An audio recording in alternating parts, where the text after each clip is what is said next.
तो आज ना हमारा ये लेक्चर है आरसी सीरीज सर्किट का। इसमें दो चीज़ें हैं, दो कंपोनेंट है, यहाँ पे आपको नज़र आ रहा होगा।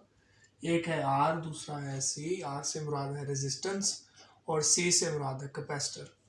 और सर्किट के अंदर आपने दोनों लगा के उनको सीरीज में लगा देना है। ये इसकी तस्वीर बनी हुई है जिसको सर्किट डायग्राम बोलते हैं। रेजिस्टेंस लगी हुई है, कैपेसिटर लगा हुआ है और आपका सोर्स लगा हुआ है। अब चूंकि ये सीरीज सर्किट होता है तो सीरीज सर्किट के अंदर पहचान ये होती है कि करंट की जो वैल्यू है वो तमाम कंपोनेंट्स के लिए सेम रहती है। दूसरे अल्फाज में करंट जो है वो चेंज नहीं होता क्योंकि पाथ एक ही चल रहा है। अगर करंट यहाँ से इधर चलता है तो भी, बैकवर्ड जाता है तो भी, करंट की एक ही डायरेक्शन रहती है, लेकिन वोल्टेज चेंज होती जाएगी। रेजिस्टर जो है उसको और वोल्टेज मिलेगी, उसका नाम वी आर है। कैपेसिटर जो है उसको और वोल्टेज मिलेगी, उसका नाम वी सी है।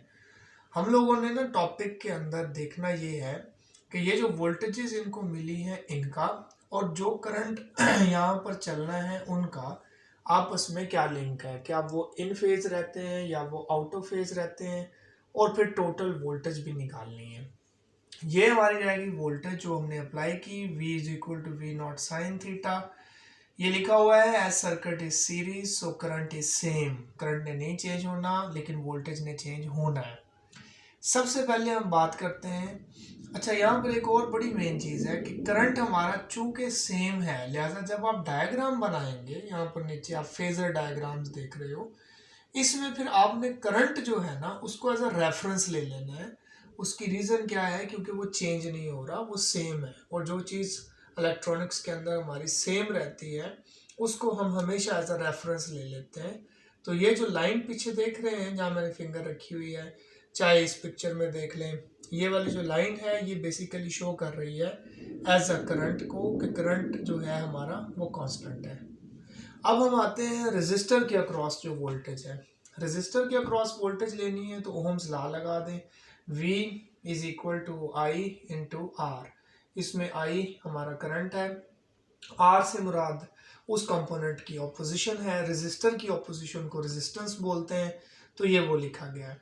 पहले हमने इसी लेसन के अंदर पढ़ा हुआ है कि जो रेजिस्टर होता है ना उसके अंदर वोल्टेज और करंट इन फेज रहते हैं। लिहाजा मैंने ये भी लिखा है कि ये वोल्टेज जो आपने लिखी रेजिस्टर के लिए ये इन फेज रहनी है करंट के साथ।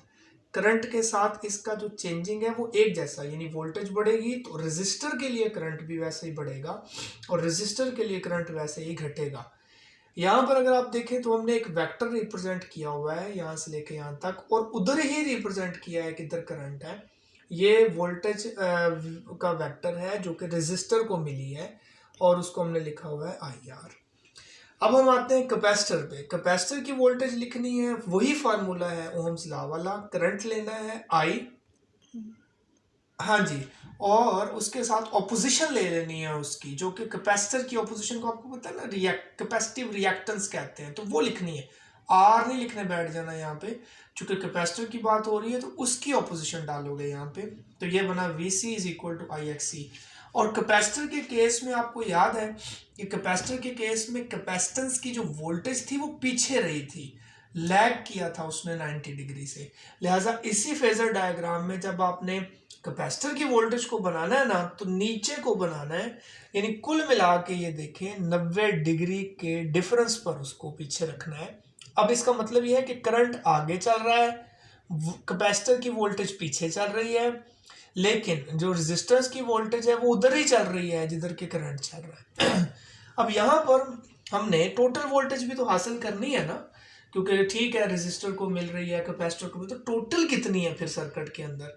टोटल के लिए आपने वेक्टर एडिशन कर लेनी है, हेड टू टेल रूल वाली। इस VC को यहाँ से उठा के ये देखें, दोबारा मैंने बनाया है, ये हो गया VR के हेड पे VC की टेल। और अगर ये ट्रायंगल देखें तो इसके अंदर रिजल्टेंट भी है पहले की टेल को, ये पहले की टेल है, आखिरी के हेड के साथ जाकर जोड़ दें तो आपको मिलता है टोटल वोल्टेज, जिसको हम कहते हैं RMS वोल्टेज, जो बराबर होगा टोटल करंट। यहाँ मैंने फिंगर रखी, टोटल करंट है, इसको RMS करंट भी बोलते हैं। और ये टोटल ऑपोजिशन बन जाएगी जिसको कि इम्पिडेंस बोलते हैं, कल मैंने बताया था। अब इसके अंदर से अगर आपने टोटल वोल्टेज लेनी है तो पाइथागोरस थ्योरम लगा लें, जिसमें आपका लगेगा वितर का मुरब्बा बराबर है जी कायदा का मुरब्बा और अमूद का मुरब्बा, ये लगा हुआ है, जिसमें हमने टोटल वोल्टेज के लिए जज़र लिया।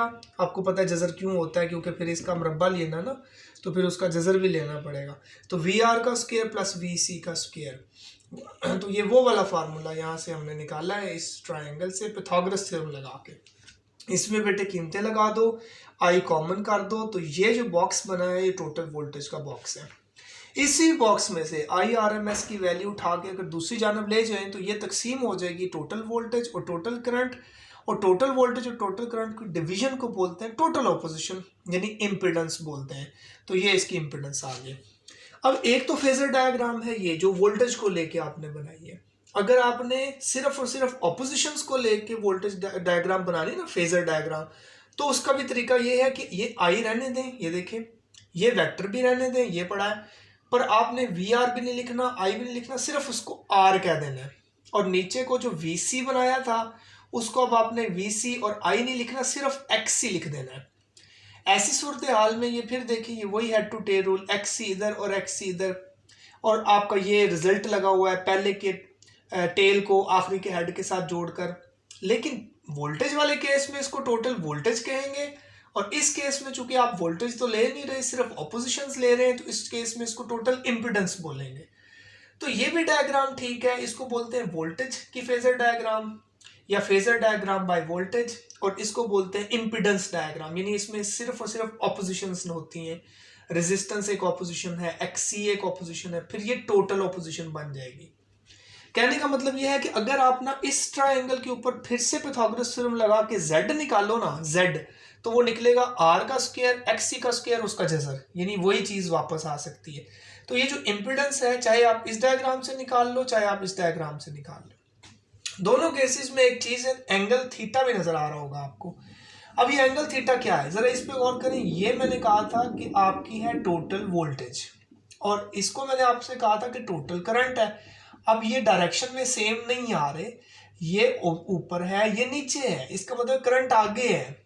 अब कितने एंगल से आगे है वो चेक करना है, उसके लिए इधर लगा लो tan थीटा या इधर लगा लो, एक ही बात है। हमने इधर लगाया tan थीटा ताकि पता चले कि वोल्टेज कितना पीछे है या करंट कितना आगे है। उसके लिए फार्मूला क्या होता है, परपेंडिकुलर ओवर बेस। थीटा के सामने वाली साइड को परपेंडिकुलर कहते हैं, थीटा के साथ वाले को बेस कहते हैं। तो परपेंडिकुलर आ गया XC, बेस आ गया R, और XC आपको मैंने लास्ट टाइम बताया था कि 1/ωc है, प्रूव हमने नहीं करना, इसको नीचे उठाओ, नीचे चला जाएगा ωCR, वहां से थीटा ले लो tan इनवर्स। तो ये है हमारे पास RC सीरीज सर्किट। अहम क्वेश्चन है, ये लॉन्ग के लिए आता होता है।